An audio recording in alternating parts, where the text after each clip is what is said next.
할렐루야, 주님의 평화가 여러분들 모두에게 함께 하시기를 주의 이름으로 축복합니다. 오늘 우리가 함께 살펴볼 묵상의 주제는 다시 춤추기 시작할 때까지 라는 책의 내용을 잠시 살펴보도록 하겠습니다. 다 다룰 수 없어 5챕터 자아에서 하나님께로의 돌이킴이라는 챕터의 내용을 가지고 말씀을 살펴보도록 하겠습니다.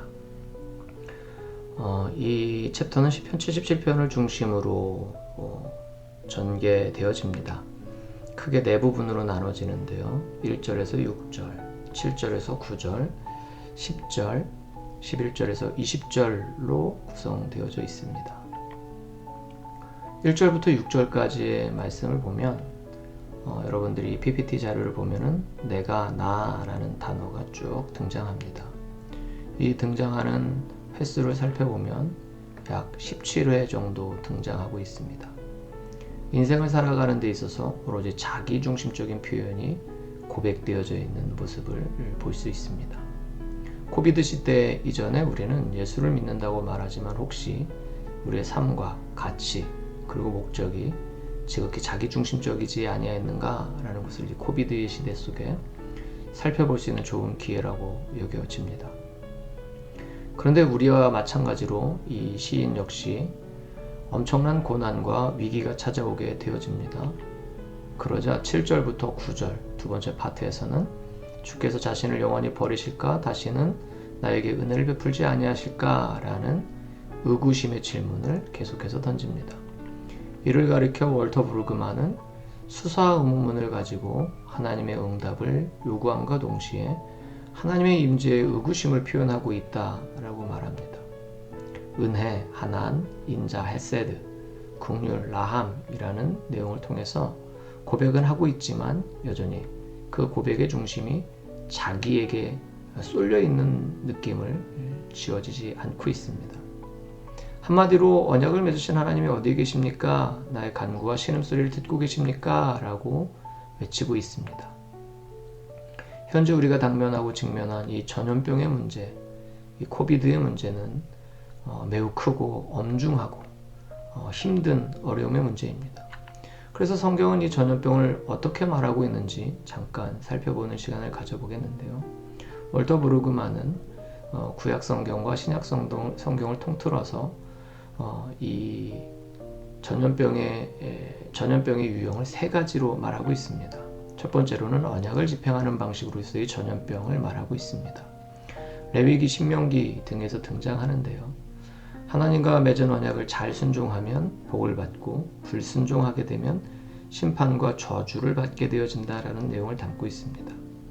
언약 집행 방식으로서의 전염병은 3중 반응을 보여주고 있는데요. 칼, 전염병, 기근의 형태로 나타납니다. 다윗의 인구조사에서도 그러하고요. 요한계시록 6장 8절을 보면 검과 흉년, 사망이라는 이 단어 속에 이 사망은 전염병을 말하고 있습니다. 예레미야 역시 죽음, 전염병으로 인한 죽음, 칼, 기근, 그리고 포로라는 것으로 4중 반응의 포로됨을 한 가지를 더 덧붙인 내용을 다루고 있습니다. 이 전염병을 바라보는 형태는 가장 1차적인 유형입니다. 그러나 이 유형 안에는 하나님께서 창조하신 세계에 타협 불가의 분명한 질서가 있고 이 질서는 우리에게 매우 중요한 기준선이 되고 있다는 것을 말하고 있습니다. 하나님의 의도적인 목적을 행하는 방법으로서의 전염병이 등장하기도 하죠. 출애굽기에 등장하는 10가지의 재앙이 그러합니다. 하나님이 하나님 되심을 바로에게 그리고 이스라엘 백성들에게 보이시기 위해서 애굽에는 전염병이 내리지만 고센 땅에는 구별되어짐으로 하나님의 의도적인 목적을 보여주시는 장면이 나옵니다. 또한 하나님께서 자유로 행하신 하나님의 거룩함으로서의 전염병이 사용되어집니다. 그 의도를 우리는 헤아릴 수 없고 알 수 없습니다. 전적인 하나님의 자유적인 그리고 하나님의 그 거룩함이 그 안에 담겨져 있다는 것입니다. 그것이 욥기에 등장하는 것이죠. 성경은 이렇게 크게 세 가지의 유형으로 전염병을 우리에게 말하고 있습니다. 그러나 우리가 이 한 가지가 지금 현재에 적합한 표현입니다라고 말할 수는 없습니다. 그 가운데 하나님이 일하시고 계시고 하나님의 신비의 역사가 분명히 드러날 때가 있다는 것을 우리는 기억하며 흔들리지 말아야 될 줄 압니다. 역사는 과거와 현재의 끝없는 대화입니다. 현재와 비슷한 시대적인 배경이 예레미야 시대 속에서도 그리고 30년 전쟁 속에서도 나타납니다. 예레미야 시대에는 결혼이 취소되고 장래가 사라져 버렸습니다. 한마디로 말해서 춤출 수 없는 시대를 말하고 있습니다. 현재와 같습니다. 그러나 예레미야는 33장 10절에서 11절 다시 춤출 수 있음을 말하는데요. 그것은 바로 하나님께 감사하는 일이다 라고 말합니다. 상황이 당장 바뀌지 않았음에도 예레미야는 이스라엘 백성들에게 하나님을 찬양하며 감사하라고 말합니다. 코비드의 시대, 우리가 해야 할 일은 바로 감사입니다. 평안할 때만 일하시는 하나님이 아니라 황폐하고 고난 속에 던져진 지금 이 순간에도 하나님은 살아서 역사하고 계신 그 하나님을 향해 우리는 감사해야 됩니다. 30년 전쟁에서 우리는 이 마르틴 리카트 목사님을 알게 되어집니다. 그때 죽은 자가 약 800만 명이었고 독일 짝센주에 약 30년 전쟁의 한 중심에 놓이게 되었을 때 그곳엔 개신교회 목사가 한 명밖에 없었는데요. 하루에 50명가량의 장례를 치렀습니다. 상상 이상의 어려움이었을 것입니다. 그러나 마르틴 리카르트 목사님은 다 감사드리세 라는 저녁 식탁 장소에서의 감사 기도를 올렸고 그 감사의 기도의 내용이 우리가 알고 있는 찬송가 66장의 가사가 되었습니다.